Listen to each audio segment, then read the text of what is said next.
Quem era Blair Adams? Robert Dennis Blair Adams, conhecido apenas como Blair, era um homem comum, com uma vida aparentemente estável. Natural de Surrey, na Colômbia Britânica, Canadá, Blair era descrito como o gentil, alegre e trabalhador. Aos 31 anos, atuava como capataz na empresa de construção de seu padrasto, SS Cedar Homes, com operações tanto no Canadá quanto na Alemanha. Tinha um histórico de dependência química, mas estava sóbrio há 2 anos e frequentava reuniões dos Alcoólicos Anônimos. Seus amigos e familiares acreditavam que ele estava em uma fase positiva da vida, porém essa tranquilidade aparentemente duraria pouco. O início da paranoia. Nas semanas que antecederam sua morte, algo mudou drasticamente. Blair começou a demonstrar sinais evidentes de paranoia. Ele dizia que alguém queria matá-lo, mas se recusava a dar detalhes. Dizia à mãe que não podia contar o que estava acontecendo. Relatava a amigos que estava sendo perseguido, que algo ruim iria acontecer. De uma hora para outra tornou-se inquieto, insone e desconfiado de todos. Ninguém sabia ao certo o que estava se passando, mas todos percebiam que ele estava com medo. A fuga misteriosa.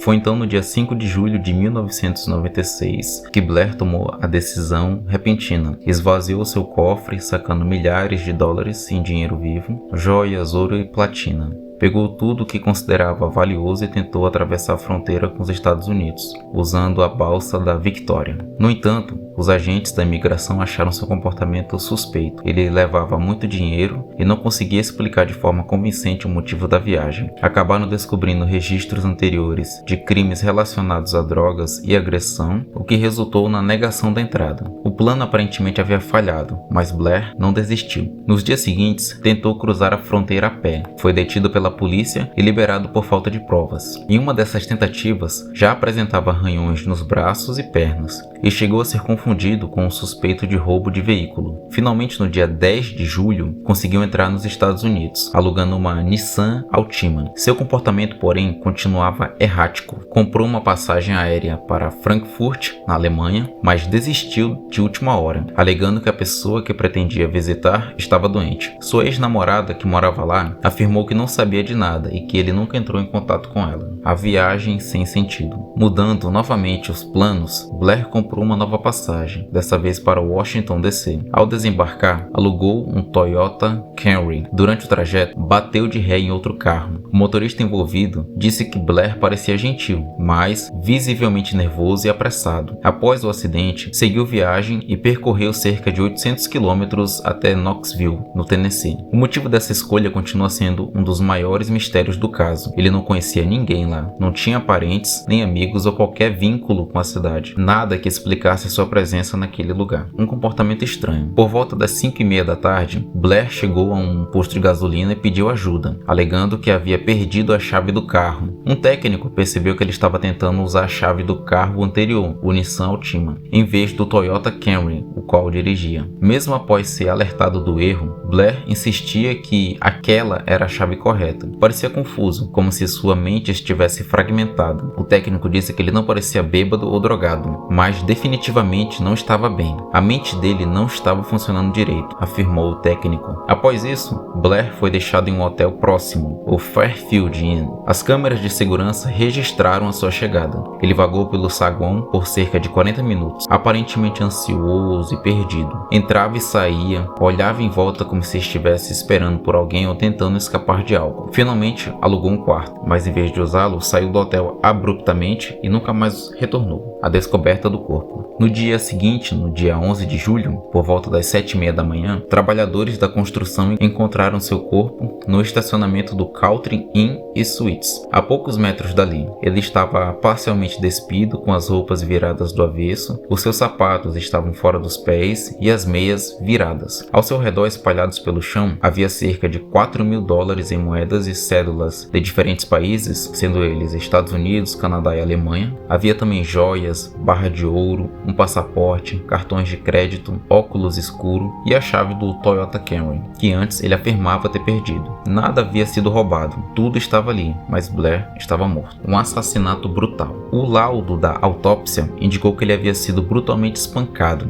tinha lesões na cabeça e ferimentos profundos no abdômen, causados possivelmente por um porrete ou pé de cabra. Um dos golpes foi tão forte que perfurou seu estômago, causando uma infecção grave que levou até a morte. Havia comida em seu estômago: carne, camarão, alface, o que indicava que ele havia comido pouco antes de morrer. Ele também apresentava sinais de luta: arranhões, cortes, tufos de cabelo arrancados, uma mecha de cabelo comprido, provavelmente de seu agressor, estava na sua mão. Havia sinais de que ele havia sido violado, se é que você me entende, mas não havia nenhum indício claro de que o ato havia sido com violência. Nenhuma substância foi encontrada em seu organismo. Investigações e teorias. O crime chocou a comunidade local. A cena era tão bizarra quanto perturbadora. Por que alguém espancaria Blair até a morte e deixaria todos os seus pertences intactos? Por que ele fugia? Quem ele temia? Várias testemunhas relataram ter visto Blair na noite anterior, conversando com um homem do lado de fora de um restaurante nas proximidades. Um retrato falado foi feito, mas não levou a nenhum suspeito. Um segurança que trabalhava em uma empresa próxima disse ter ouvido o grito por volta das 3:30 da manhã. Um grito que parecia vir de uma mulher, mas essa pista também não levou a lugar nenhum. Os investigadores tentaram de tudo, mas nenhuma pista sólida apareceu.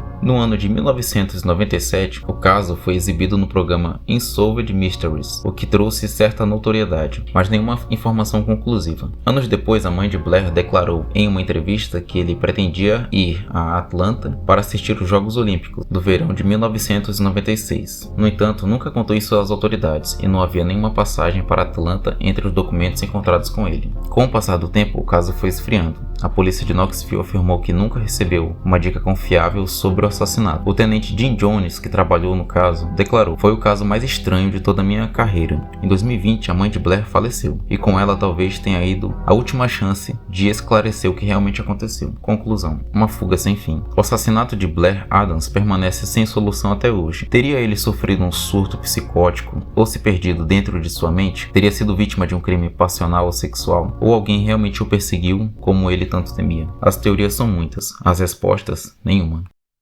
O que resta é um mistério inquietante, uma fuga desesperada que terminou de forma brutal. E a pergunta que continua a assombrar: de que ou de quem Blair Adams estava tentando escapar?